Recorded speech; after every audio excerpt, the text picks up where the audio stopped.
Praise lord. దేవాతి దేవునికి వందనాలు. ప్రభు నామమున మీ అందరికీ నా ప్రత్యేకమైన వందనాలు, శుభాలు తెలియజేస్తున్నాను. ఈ దినము కొరకు ఏర్పాటు చేయబడిన దేవుని వాగ్దానము 34వ కీర్తన 17వ వచనము. నీతిమంతులు మొరపెట్టగా యెహోవా ఆలకించును, వారి శ్రమలన్నిటిలో నుండి వారిని విడిపించును. దేవుని నామానికి మహిమ కలుగునుగాక. ఈ ఉదయకాల సమయంలో సర్వ సృష్టికర్త అయిన నీ తండ్రి నిన్ను ఆశీర్వదించి గొప్ప వాగ్దానాన్ని నీకు అందిస్తూ ఉన్నారు. హల్లెలూయా. నీతిమంతులు మొరపెట్టగా ఎవరు ఆలకిస్తారండి? యెహోవా ఆలకించును. ఈ దినము నువ్వు ప్రార్థన చేస్తూ ఉండగా దేవుడు ఆయన వింటారంట. నువ్వు ఏం మాట్లాడినా సరే దేవుడు ఆలకించడానికి సిద్ధమై ఉన్నారు. ఆమెన్. మనుషులు నీ గోడు వినకపోవచ్చు, మనుషులు నీ కష్టాల నుంచి నిన్ను విడిపించడానికి వారు ముందుకు రాకపోవచ్చు, కానీ నువ్వు ఎలాంటి పరిస్థితుల్లో ఉన్నా ఏం మొరపెట్టినా సరే ఈ దినము దేవుడు ఆలకించడానికి సిద్ధంగా ఉన్నారు. ఆమెన్. ఆయన ఆలకించి ఊరుకునేవాడు కాదు. నువ్వు చెప్పిన ప్రతి విషయాన్ని కూడా పరిశీలించేవాడు. ఆయన నీ కష్టాలన్నిటిలోంచి నేను విడిపించేవాడు. అందుకని చూడండి వాక్యము, వారి శ్రమలన్నిటిలో నుండి, కొన్నింటిని అనుందా, అన్నింటిని అనుందా, అన్నిటిలో నుంచి అంట కదా. చూడండి ఎంత గొప్ప మాట ఇది. నీ జీవితంలో అనేక రకాల శ్రమలు ఉండొచ్చు.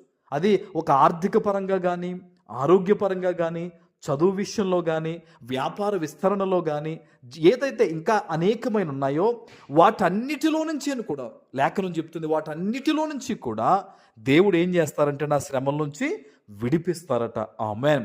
అంటే నిన్ను పట్టించుకునే దేవుడు ఉన్నాడు, నీ ప్రతి విషయాన్ని పరిశీలించే దేవుడు ఉన్నాడు, ప్రతి కష్టం నుంచి నిన్ను విడిపించే దేవుడు ఉన్నాడు. ఆయన నజరేయుడైన యేసుక్రీస్తు ప్రభువారు. హల్లెలూయా. ఈరోజు ఆయన నీతో మాట్లాడుతూ ఉన్నారు. నీ శ్రమలన్నిటిలోంచి కూడా ఆయన విడిపిస్తానని, నెమ్మది కలిగిన జీవితము నీకు దయచేస్తానని దేవుడు సెలవిస్తూ ఉన్నారు. భయపడొద్దు. నీ పరిస్థితులకు నువ్వు భయపడొద్దు. ఎవరెవరకు నువ్వు తలదించాల్సిన అవసరం లేదు. రాజులకు రాజు, ప్రభువులకు ప్రభు అయిన యేసుక్రీస్తు ప్రభు పాదాల దగ్గర నీవు మోకాళ్ళేసి నీ చేతులు దేవుని తట్టు నువ్వు ఎత్తితే గనక ఈ సమాజంలో నీ పరిస్థితుల్లో నువ్వు తలెత్తుకుని జీవించే విధంగా నీ పక్షాన దేవుడు అద్భుతమైన కార్యాలు ఈ దినము చేయబోతూ ఉన్నాడు. ఆమెన్. అందుకనే నమ్మితే దేవుని మహిమను చూస్తారట. మరి నమ్మకం లేకపోతే దేవుని మహిమను చూడలేవు. ఈరోజు నువ్వు ఎవరెవరి మీద నమ్మకం పెట్టుకుంటున్నావేమో. నా బంధువులు పలానా వాళ్ళు ఉన్నారు, పలానా వాళ్ళు నాకు షూరిటీ సంతకం పెడతారు, పలానా వాళ్ళు నాకు వడ్డీకి ఇస్తారని మనుష్యుల మీద నువ్వు ఆధారపడుతున్నావు, వాళ్ళని నమ్ముతున్నావేమో. దేవుణ్ణి నమ్ము.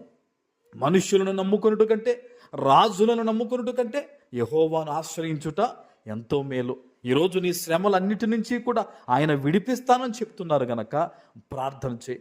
దేవుని సన్నిధిలో ఈ వాగ్దానం ఎత్తిపెట్టి, దేవా నాకెంత గొప్ప వాగ్దానం ఇచ్చావు కదా, నేను నమ్ముతున్నాను నాయన, ఈరోజు నన్ను విడిపించు తండ్రి అని ఒక్క ప్రార్థన నువ్వు చేయగలిగితే, నీ ప్రార్థన ముగియక మునుపే నీ విశ్వాసమును బట్టి దేవుడు ఈరోజు నీ పట్ల కార్యము చేయబోతూ ఉన్నారు. ఆమెన్. ప్రార్థన చేసుకుందాం. పరిశుద్ధుడా, ప్రేమ కలిగిన తండ్రి, మీకు వందనాలు. ఈ ఉదయకాల సమయంలో మీరిచ్చిన ఈ గొప్ప వాగ్దానము ప్రతి బిడ్డ జీవితంలో నెరవేర్చి స్థిరపరచమని యేసు నామమున ప్రార్థిస్తున్నాను తండ్రి. ఆమెన్.